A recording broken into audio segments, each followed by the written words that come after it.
আবহাওয়া অধিদপ্তরের সর্বশেষ পূর্বাভাস অনুযায়ী ২৯ আগস্ট সন্ধ্যা ৬টা থেকে রংপুর বিভাগের অধিকাংশ জায়গায় এবং ঢাকা, রাজশাহী, খুলনা, বরিশাল, চট্টগ্রাম, ময়মনসিংহ ও সিলেট বিভাগের কিছু কিছু এলাকায় অস্থায়ীভাবে দমকা হাওয়া সহ হালকা থেকে মাঝারি ধরনের বৃষ্টি অথবা বজ্রসহ বৃষ্টির সম্ভাবনা রয়েছে।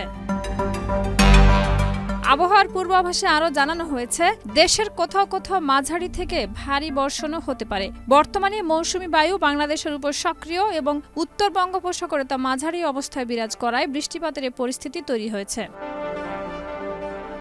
আগামীকাল সারা দেশে দিনের তাপমাত্রা সামান্য বাড়তে পারে, তবে রাতের তাপমাত্রা প্রায় অপরিবর্তিত থাকবে।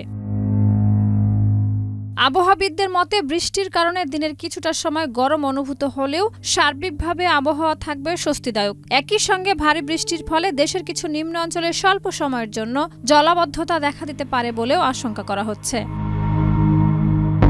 শাহিদা রুবি, মাই টিভি, ঢাকা।